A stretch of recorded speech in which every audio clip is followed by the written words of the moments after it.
Hello, everyone, and welcome to another episode of Ron Spomer Outdoors Podcast. We're going back to questions and answers today, and we have some corrections. A couple of them, it looks like. Let's see. Just recently, someone wrote in about an older video on my main channel. It looks like he's referring to something I did on the 204 Ruger, which is a fun little 20 caliber cartridge. I don't know if you know the old 222 Remington Magnum.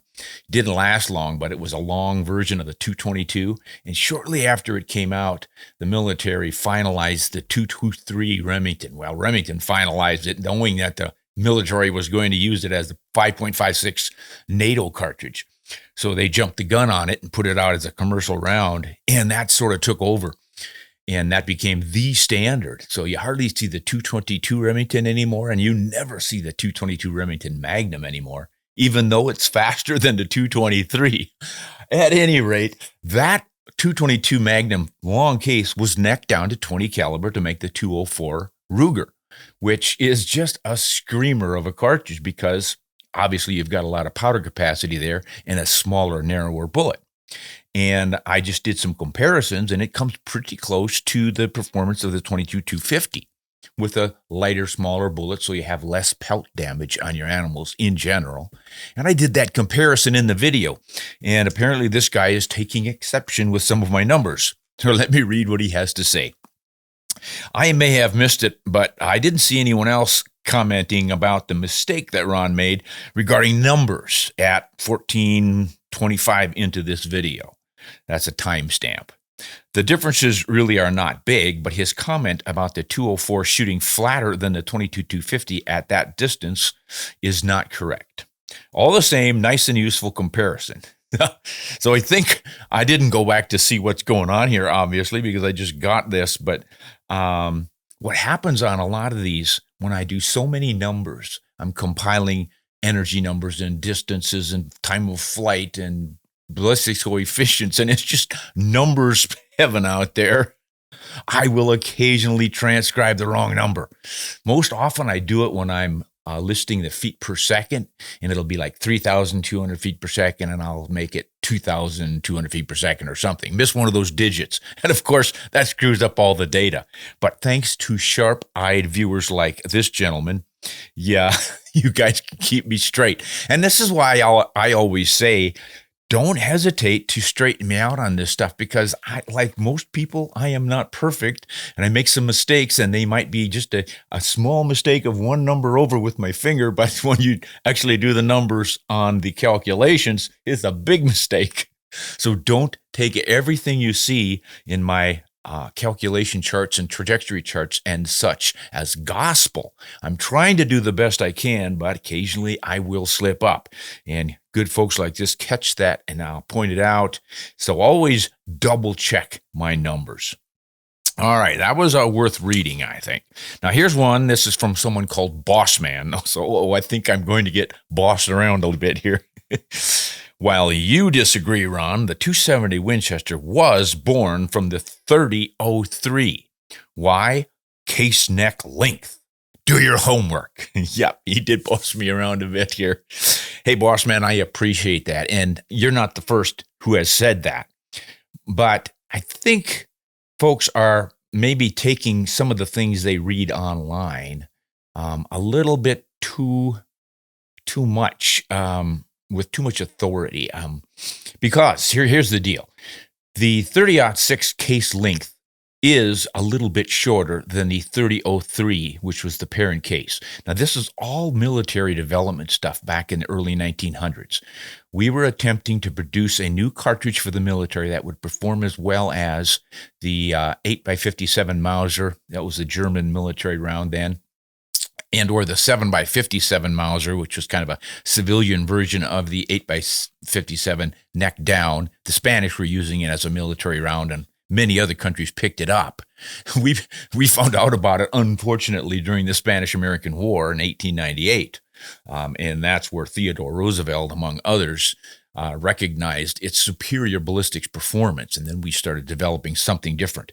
At the time, we were still using a lot of old 4570s, and the actual official military arm was the 3040 Krag, or Norwegian, rifle and cartridge both, but it was a 30 caliber, but it wasn't all that fast or flat shooting. So some of our troops used that during the Spanish-American War in both the Philippines and on Cuba. At any rate, the performance of the 757 is really what sparked everybody's interest in the faster cartridges, and they started working on them, and they designed the 30-03, which means it's a 30 caliber based on the same diameter as the 757 Mauser case, lengthened it out, put a 220 grain round nose bullet on it, which was sort of the standard back in those days, and very quickly realized that it was not very efficient, mostly because of that bullet. So they redesigned it a smidgen to come up with a 30-06. Mostly they just went to 150 grain pointed bullet instead of a round nose and got the ballistics coefficient way up. And that maintained a lot flatter trajectory and more energy downrange and all the things they wanted. And in the process, they shortened the neck just a smidgen. I forgot exactly what it was, but it wasn't even 1/10 of an inch. But it was a little bit. And it's not a huge problem having a little bit shorter neck. Anyone who hand loads and trims down the length of their necks after a few shots, you have to do that because the brass sort of starts to flow forward and your necks get a little bit longer. And there's a certain dimension inside of the chamber. And if your neck of your cartridge exceeds the chamber cut for that, you then end up squeezing that neck mouth against your bullet, and that raises your pressures, and that can become dangerous. So you trim it back again until it stretches out, and then you trim it back again. So I don't know exactly why they trimmed this thing back from the 303 to the 30-06, but you were able to shoot 30-06 in 30-03 chambers because the neck was well back behind that constriction, but not the other way around. Potentially 303 in a 30-06 would have squeezed the mouth tighter against the bullet and raised pressures, and you could have gotten some bad explosions, shall we say. So people say because the case length of the 270 is the same amount longer than the 30-06 as the 303 case is, that the 303 case is what Winchester used in 1925 to make the 270. And I scratch my head and think, I don't know, guys, if you're not considering what happens when you resize a 30-06 case, because I've done this. Take a 30-06 case, lube it really well, run it into your loading die to squeeze it down, your sizing die, to a 270 neck, and the brass in that has to go somewhere and it flows forward. And when I measured my cases, I ended up with the proper length for a 270. Took a 30-06 once-fired case, ran it through the 270 die, squeezed it down, and that brass flowed forward to make the standard length for the 270, which is why I think that's probably what Winchester did. They just took the 30-06, resized it by necking it down to the 270. Bingo, there's your 270 out of a 30-06 case. And it makes a lot of sense because the 30-03 was only around for 3 years. It was a military cartridge. It was never a real popular commercial cartridge. I don't even know if many companies loaded for it. And it died quickly, 3 years, and poof, it was gone. And then in 06, the 30-06 comes out and becomes extremely popular. By 1925, it had already gone through World War I. It was used in hunting in Africa, and everyone was chambering for it. It was the hot thing. Why wouldn't Winchester use that to make the 270? All you have to do is neck it down. So that's my take on it, guys. I don't know who's absolutely right. I wasn't there. It was a couple of years before I was born when they were doing that research. And it doesn't really matter all that much because quite a few of us will use 30-06 brass if we have a lot of it, neck it down to 270, make our cases for our 270s.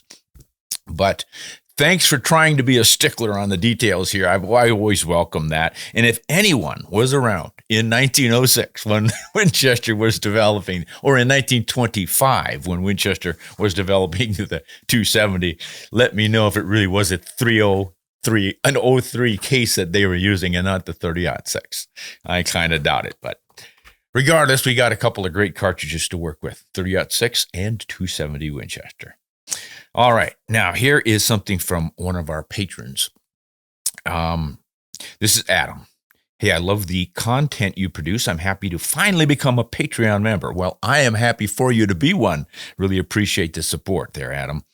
I have a couple of cartridge questions. I'm new to deer hunting, and I procure most of my firearms before I started hunting. So I already had them. All right, great. I took my first 3 whitetails last year with your favorite rifle, the 308 Winchester. He's poking me there, folks. Hey, no issues, but I also own a 6mm Creedmoor hunting rifle, as well as a 300 Blackout bolt action. I have a few boxes of Hornady ELDX for the 6mm, and I have some 150 grain Winchester XP and some 110 grain Hornady GMX, that's an all copper bullet, for the 300 Blackout.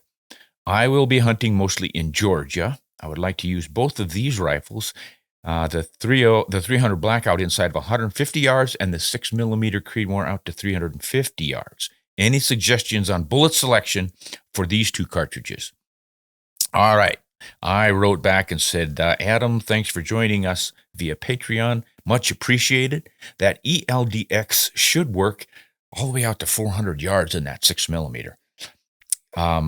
Given the low muzzle velocity of the Blackout, either of those bullets that you mentioned should suffice to 150 yards, perhaps even 200 yards. Shot placement is, of course, critical. I would go for a tight behind the shoulder or right on the shoulder, and a high shoulder slightly forward. If you're real confident of your accuracy, that is a real sure killer. So try any of them. I think they're all going to work. Let me know how it goes. And that, if I can expand on it a little bit, I think what you have to consider here are your expected terminal velocities of those bullets. Now, that 6mm Creedmoor is just right in there with the performance of a 243 Winchester and the 6mm Remington, kind of right in between those two. So it's pretty familiar to me because I've been hunting with both of those for many, many years now. And they generally give really good performance with fairly light bullets, hunting bullets of 100 grains, 90 grains. I've used them as light as 58 grains to take deer. And they've done really, really well. So you've got enough velocity to get good expansion on those bullets, but they're small in diameter, so you are going to have a smaller wound channel, so you want to really be careful where you place your shots.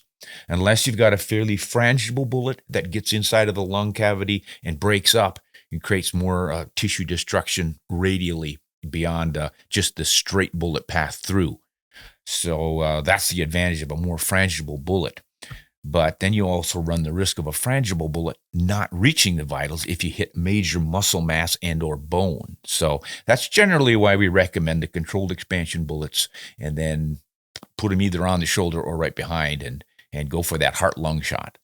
So I think the ELDX bullet, it's not a super hard bullet. It's not a super frangible bullet, just kind of right in the middle of the ballpark there. So that should perform quite nicely out to 300, 350 yards. And as I mentioned here, I would probably take it to 400 with good shot placement. And that's getting a little bit harder to do at 400 yards. So you better practice a lot if you're going to do that. And then with that Blackout, that little 300 Blackout, you're not really getting much velocity. With a 150 grain bullet, I'm not really sure what that thing's going to be doing. 1,800 feet per second, maybe 2,000. So the upshot is, though, with lower launch velocity and then losing a little velocity to air drag downrange, you're going to have a fairly low energy in that bullet for impact and expansion. So you want a softer bullet, a more frangible bullet to perform even at 150 and 200 yards. So what he found out about this Hornady GMX is that having it at 110 grains means you're going to be able to push it a lot faster than the 150 grain bullet. So it is going to be going faster and should open more easily. Plus, that GMX bullet, which has been replaced by now a slightly improved one called the CX. But those and that lightweight in 308 are designed with a larger nose cavity, so they open much more easily at lower impact velocities. I don't know if Hornady was thinking specifically of the 300 Blackout when they designed this, but I have a hunch they were, because normally in a 308, whether it's a 30-06 or Winchester or a 300 Magnum of some kind, you don't usually shoot 110 grain bullets. I think they designed that one for those low velocity 300 Blackouts. So it's designed to open at lower velocities, which is why I recommended it. We'd have good luck with that out to 200 yards. All right, that was a good one, Adam. Do we have time for one more from Patron here? No, they're saying no. Let's get to the regular questions here on the computer and see what they've piled up for me here. Okay, here is someone called Craig. Do you have charts comparing flat shooting cartridges? I have charts. Boy, do I have charts. Better than that, I have videos. I have at least 2 videos out on flattest shooting cartridges. So I think if you do a YouTube search on flattest shooting cartridges, should kick up both of those. One is the flattest shooting cartridges, and I picked one that's the flattest based on the bullets I was using and all that. But that stuff can change, by the way. You know, one man's fastest cartridge is loaded a little differently by someone else who makes it faster by using a more efficient bullet, or perhaps pushing it a little bit faster with a different powder or something. So there's slight differences, but generally I found the one that is probably the flattest shooting out to 1,000 yards. Some pretty good information on that one. But then I got to thinking about what would be the flattest in every caliber. The flattest 22, the flattest 24, 25, on up the line to 338, I think I took it. So the second video is on the flattest shooting cartridges by caliber, which might be kind of interesting for you. So check those out. And you'll see the charts listed there. And I may have put it into a blog. I do so many of these, I kind of lose track. But you might want to check my website, ronspomeroutdoors.com. Do a search in my blogs for flattest shooting cartridge, and I may have a printed, shall we say, list of the flattest shooting cartridges there. All right, this is Billy from California. What are your thoughts on the 270 WSM for elk? Why is it not more popular? I have found the 270 WSM to be deadly on elk and deer and moose and caribou. What else have I taken with it? Well, moose and elk are enough to tell us how deadly that thing is. The 270 WSM is just a faster version of the 270, obviously. Shoots the same bullets. It's not quite as fast as the 270 Weatherby Magnum. It might be 100, maybe 50 feet per second. We're 100 feet per second slower than that. But that is another great 270 that's really going fast. So consider it a Magnum 270 Winchester. And as anyone who's used the Winchester a lot, the 270, knows that cartridge can pretty much do it all on North American game with the right bullet. I mean, it's just darned effective. Reasonable recoil, flat trajectories, blah, blah, blah. You just consider it a 270 Winchester on steroids. Yes, the 270 WSM will do just fine on elk. Obviously, you want to use the right bullets. That's always the case with any cartridge. So match your bullet up both to the velocity you expect and the size of your animal. You might want to go with a 150 grain bullet for a moose or an elk. I have taken moose in a WSM with a 130 grain bullet, but it was a hard controlled expansion bullet. Put it behind your shoulder and did the job. So why isn't it more popular? You know, one of the bigger reasons is that lawsuit that they had. There was a gentleman who had sort of created that 270 WSM case. I don't know if the dimensions were exactly the same. And he had actually showed it to Winchester and tried to get them to buy the patent that he had on it. And Winchester, understanding that these designs have been around for ages and no one really ever gets a patent on a particular cartridge design. You can throw your name on it, like 270 Winchester or 6.5 Remington Magnum, but they don't really patent the shape and that sort of thing. Wildcatters are always fooling around with that stuff, but this particular guy was smart enough to make a patent application specifying all these different things that say this is a patent, you can't infringe it. And the lawyers looked at it and said, I think this new WSM is infringing it. So rather than going through all the happy horse manure involved in a big lawsuit like that, I think Winchester just settled. And part of that settlement was that they would have to pay royalties every time they made a rifle chambered for that, or maybe even every time they built ammunition. I don't remember exactly how it shook out, but the upshot was they just said, let's just drop it. So they quit chambering rifles for it. I think they still make the ammunition. And I think you probably can. Well, I know you can get a custom rifle chamber for it. Just get the reamer and remount that chamber for it, and you've got a 270 WSM, and you can buy your ammo, be a little more expensive because of that royalty thing, I imagine. But to start hand loading it, no big deal anymore. But that's, I think, why it's not more popular.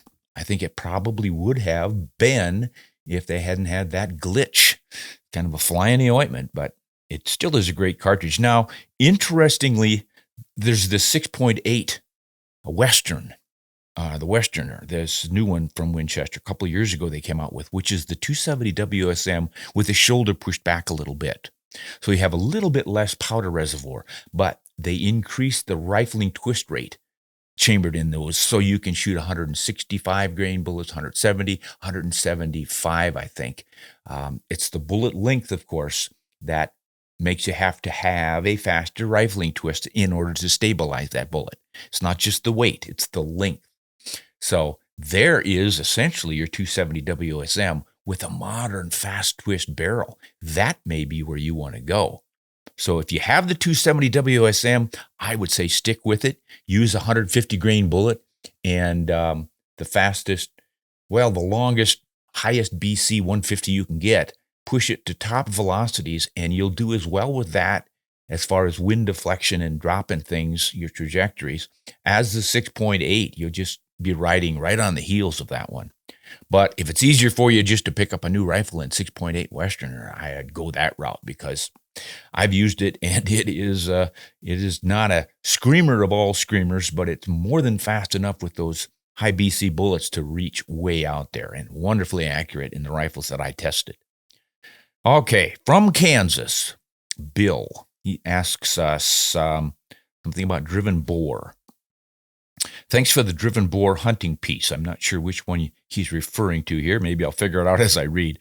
My suggestions for the wannabes: learn to shoot running targets. How do you do that? Shoot clay targets. Oh, that's a good idea. So let's see how he's doing this. Sporting Clays teaches mount, body alignment, follow through. So we're shotgunning here. Keep the gun moving after the shot. Caliber, use a Socko 75 and 30-06, 180 grain Socko hammer without any faults. Low power scopes, 1-4 or fixed 2 or 4X. Okay, this is all advice for folks who want to shoot driven boar. Boy, the Europeans do this a lot, and there are some outstanding shots. I've seen videos coming out of Europe. This one young man especially is just like, if he sees it and he shoots at it, it's done. He hits them in the head most of the time. And they're running flat out through the woods.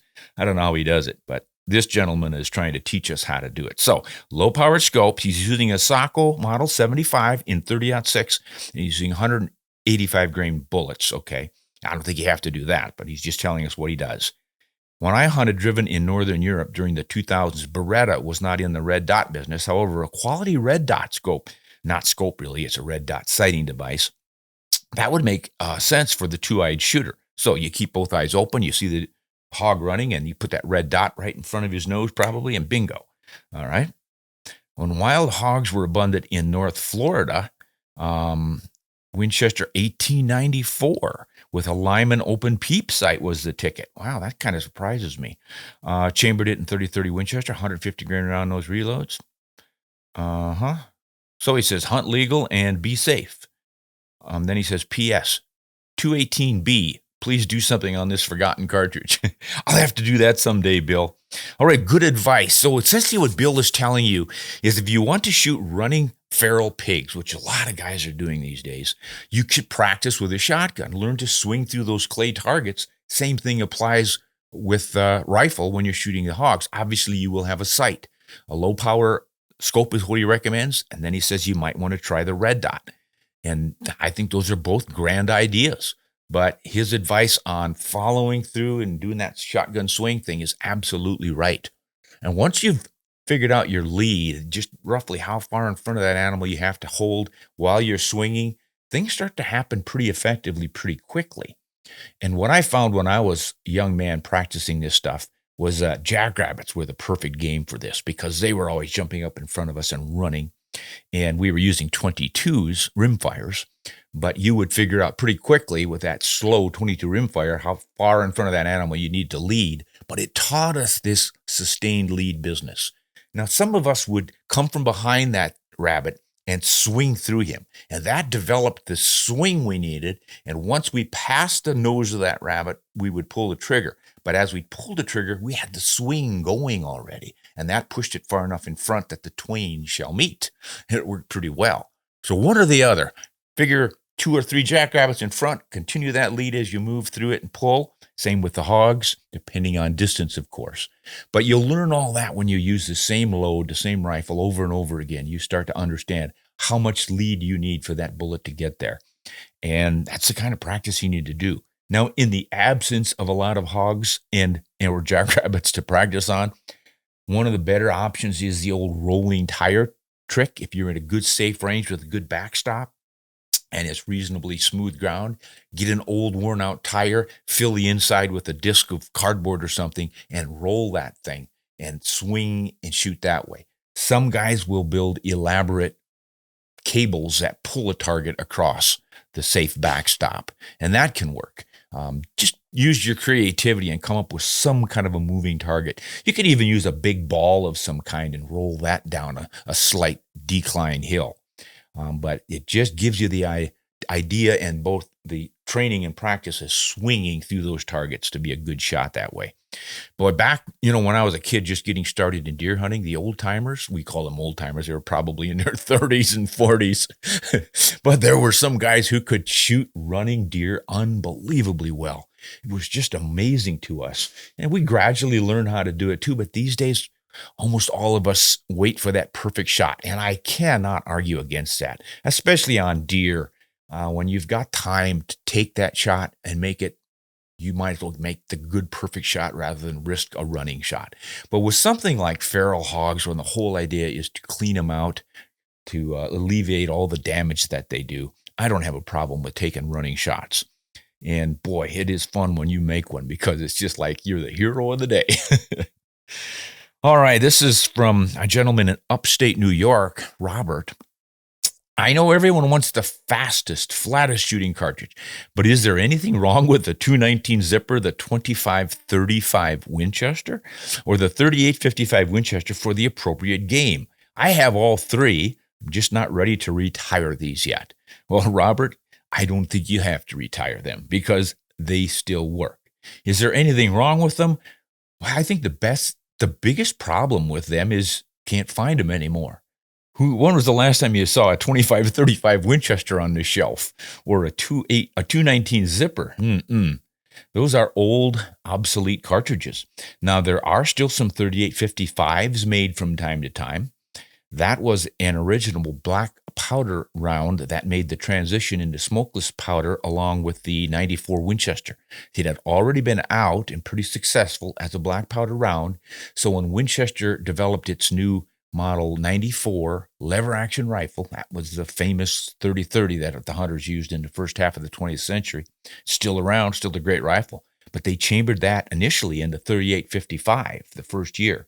The next year they brought the 30-30 out, but they kept the 35-55 in it, and they loaded it with smokeless powder after a while too. You could get it either way. Some of the old timers insisted the black powder was better, and they would stick with that, but then they did load it with smokeless. So you've got that option. So Robert, I'd say if you've got those rifles and those cartridges and they're working well for you, there's no reason to retire them. They still work just as well as they ever worked, probably even better with hand loads. If you're a hand loader, keep at it. They're going to do you just fine. All right, from South Carolina, Mike asks, Ron, I'm a big fan of all your info on hunting. I would like to know what make and type of rifle sling you prefer and why. Oh, boy. Mike, I'm not the man to ask for that because I'm kind of old-fashioned in that regard. I started using standard slings years ago, and then in the 80s, late 80s, early 90s, I found these quick change slings. I'm not exactly sure what you call them, but what you do is you reach up and you pull on one of the straps, and it lengthens, pull on another one, and it shortens really quickly. So I can adjust the length for both for comfortable carry and for using it for a quick, hasty sling wrap around. I can just stick my arm through, wrap it once, and I've got that lateral support with a hasty sling. So it's an adjustable length sling. I keep them narrow. because I like my rifles lightweight, so I don't need a big, wide, heavy strap that's going to disperse the weight across my neck and shoulders to relieve that pull that a lot of folks don't like on their shoulder. I keep them slim because my rifles are usually weighing under 7 pounds. I've got some big heavy ones, and they do tend to cut in and give me some neck pain if I carry them too long on that narrow strap. But the big wide straps I don't like because you lift the rifle up on a quick shot or something, like you see a suitable target, you throw it up, and then you've got this swaying going on underneath it. That's another reason I like to wrap around with that hasty sling. It stops the swaying. The heavier sling, the more sway you get, and then it knocks your shot off.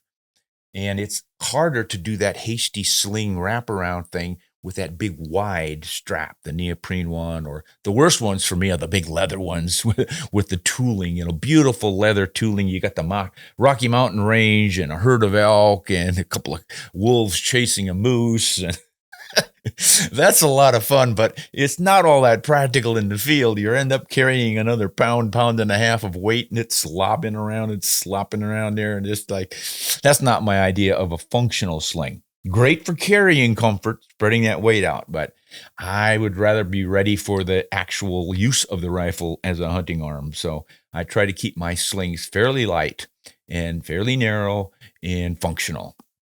Now, I do need to investigate some of these new slings that are allowing you to carry it across both shoulders and then very quickly take it off and use it effectively and all. There's some pretty neat designs out there. I just haven't applied myself to testing those and figuring out if there's something that I should switch to.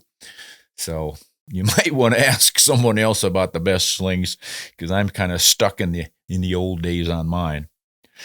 Richard from Montana. First off, you're a cool guy. Well, you must be watching the wrong channel there, buddy. I like watching your videos. When you compared the 444 Marlin, the 4570, and the 45 Remington Magnum, why didn't you use all flex bullets? This is only fair, right? Okay, so apparently I did not use the flex tip bullets from Hornady in comparing all of those. And yes, that would be fair to use roughly the same bullets to test them all. There are a lot of different things that people bring up as being unfair when I do these tests. Sometimes I think the fair thing to do is to use a bullet that's commonly used. For instance, in the 44 Rem Mag, almost all of them are loaded with flat-nosed pistol bullets. So putting a sharply tipped bullet like these flex tip bullets from Hornady, I don't think would be fair, because where do you find them? Now, maybe Hornady is selling those and I just don't know. I haven't been buying 44 mag bullets for ages and ages. I don't even have a 44 anymore, I don't think. So I may be off on that one. But I just thought most people, 44 mag, you're going to be finding flat-nosed revolver bullets. And that's what they're going to be shooting. I think most guys deer hunt with a revolver, although there are plenty of lever action 44s out there, probably some others. So I could have maybe done that, but that's why I went with it on that one. I'm pretty sure it's the way I generally do it.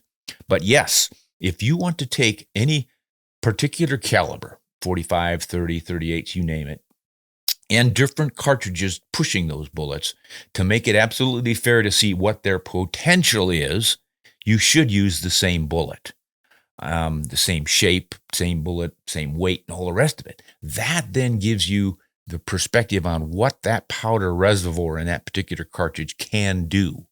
Later, you can change bullets for different applications if you want. But I don't know, sometimes you just can't find the similar bullets or close enough bullets, and then you do have to consider what's available. Same thing with the 4570. They're almost always going to be flat-nosed or round-nosed in the commercial ammunition. But if you're hand loading, you can certainly do better than that. But it's a fair point, Richard, and you're wise to point it out. I would like to think, and I certainly hope, that almost all of my viewers would double-check this stuff and say, wait a minute, Ron, what would happen if I used this bullet instead of the one you used?